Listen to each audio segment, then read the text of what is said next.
E se a Bíblia descrevesse um dinossauro, mas sem usar essa palavra? Essa pergunta parece simples, mas ela abre uma das discussões mais curiosas entre fé, história e interpretação. Porque muita gente lê Jó, Isaías ou os Salmos e sente que ali existe algo enorme, antigo e assustador. Algo que lembra criaturas pré-históricas. Então a dúvida nasce quase sozinha. A Bíblia menciona dinossauros, ou nós é que estamos tentando encaixar uma ideia moderna dentro de um texto muito mais antigo? Antes de tudo, existe uma resposta objetiva. A palavra dinossauro não aparece na Bíblia porque é moderna.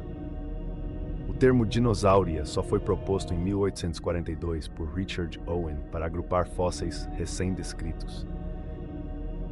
Em outras palavras, quando os livros bíblicos foram escritos, essa categoria científica simplesmente não existia. Nem o nome, nem a classificação, nem a imagem popular que hoje vem à cabeça quando pensamos em dinossauros. Então, se alguém procura a palavra exata nas escrituras, não vai encontrar. Mas a história não termina aí. Na verdade, ela só começa. O motivo é que a Bíblia fala de criaturas extraordinárias. E algumas delas, principalmente em Jó 40 e 41, chamam a atenção até de leitores sem formação religiosa. Deus apresenta Behemoth e Leviatã, dois seres gigantescos, dois enigmas, dois textos que atravessaram séculos de interpretação. E aqui está o ponto decisivo. Esses capítulos não aparecem como um catálogo zoológico. Eles fazem parte de um discurso poético, profundo, quase esmagador. O objetivo não é dizer ao ser humano, aqui está uma ficha técnica da criação. O objetivo é mostrar a distância entre o nosso controle e a soberania de Deus. Primeiro, em Jó 40, ele é descrito como uma criatura de força impressionante, que se alimenta de capim, vive entre plantas e domina ambientes de terra e pântano. O próprio nome vem do hebraico ligado a animal ou besta, e por isso muitas traduções preferem manter a forma Behemoth. Outras tentam identificar o ser descrito. A leitura mais comum em comentários tradicionais é que se trata de um hipopótamo. Faz sentido à primeira vista, um animal grande, forte, imponente, associado à água e ao barro. Mas a descrição poética cria tensão. Há uma famosa expressão sobre sua cauda ser como cedro. E isso não combina facilmente com um hipopótamo literal. É aí que o debate começa a esquentar.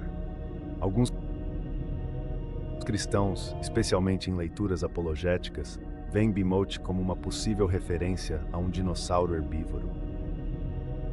A ideia é sedutora, porque tenta conectar o texto bíblico a um animal colossal que hoje conhecemos apenas pelos fósseis. Se a Bíblia fala de uma criatura terrestre gigantesca, por que não um saurópode? O problema é que essa leitura precisa tratar poesia como se fosse anatomia moderna. E Jó não escreve como um manual de biologia. Jó escreve com imagens, exageros e linguagem elevada. Isso não elimina a possibilidade de haver um animal real por trás da descrição, mas muda completamente a forma de ler o texto. Depois vem Leviatã, e o cenário se torna ainda mais dramático. Em Jó 41, a criatura domina o mar, resiste ao homem, inspira medo e parece inalcançável. Em outros textos bíblicos, Leviatã aparece como inimigo derrotado por Deus, símbolo de caos e de forças que escapam ao domínio humano. Em dicionários e enciclopédias bíblicas, o nome recebe leituras muito variadas: serpente marinha primordial, dragão, monstro, crocodilo, até animal semelhante a uma baleia em certas interpretações. Essa amplitude já revela algo importante. Leviatã funciona mais como figura teológica do que como etiqueta zoológica precisa. E aqui surge outra confusão comum.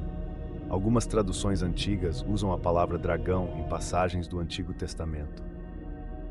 Isso faz muita gente pensar que a Bíblia estaria cheia de dinossauros ou criaturas pré-históricas.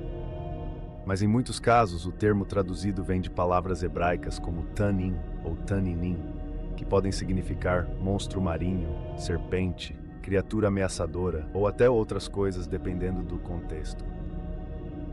Ou seja, parte da sensação de que existem dragões na Bíblia nasce da história da tradução, não de uma identificação científica direta. O texto é antigo, a língua é antiga, as imagens também são. Por isso, quando alguém pergunta se a Bíblia menciona dinossauros, a resposta mais honesta é: não no sentido moderno da palavra. Mas existem passagens que alguns leitores relacionam a criaturas enormes e misteriosas.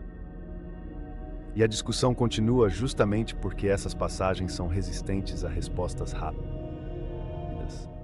Elas foram escritas em outro mundo, um mundo com outra visão de natureza, outra poesia, outra forma de descrever o espanto. Se olharmos pelo ângulo acadêmico, Bimote e Leviatã costumam ser entendidos como linguagem mitopoética. Isso significa que os textos usam imagens grandiosas para comunicar verdade teológica, não para oferecer classificação zoológica. Em outras palavras, não é um relatório científico. É uma afirmação sobre poder, caos e criação. Em muitas leituras ligadas ao Antigo Oriente Próximo, essas imagens dialogam com tradições em que o mar representava o descontrole, o abismo, o terror. A Bíblia absorve esse universo simbólico e o reorganiza. O caos não vence. Deus governa. Isso não quer dizer que não haja base em criaturas reais. Pode haver inspiração em animais conhecidos. Pode haver observação do mundo natural. Pode haver memória cultural de seres assustadores. Mas o texto vai além disso. Ele cresce, ele se torna símbolo. Ele se transforma em linguagem para falar do que é maior do que nós.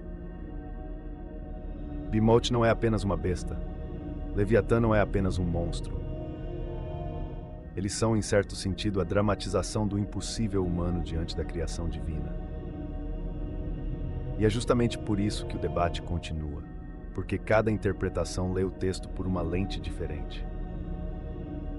Se você parte de uma leitura literalista, vai buscar um animal real e específico.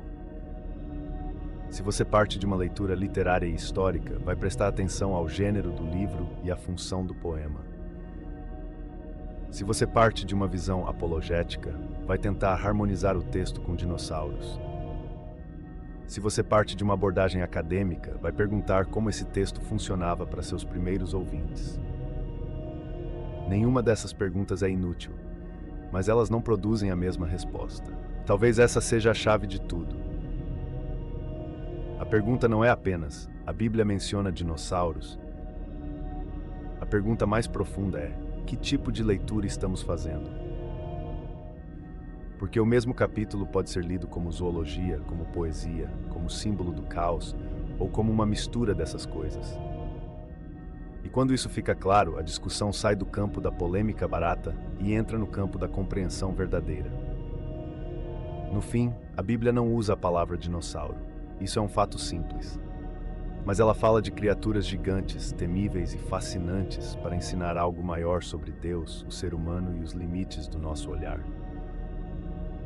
Talvez o mistério não esteja em provar que um dinossauro aparece ali.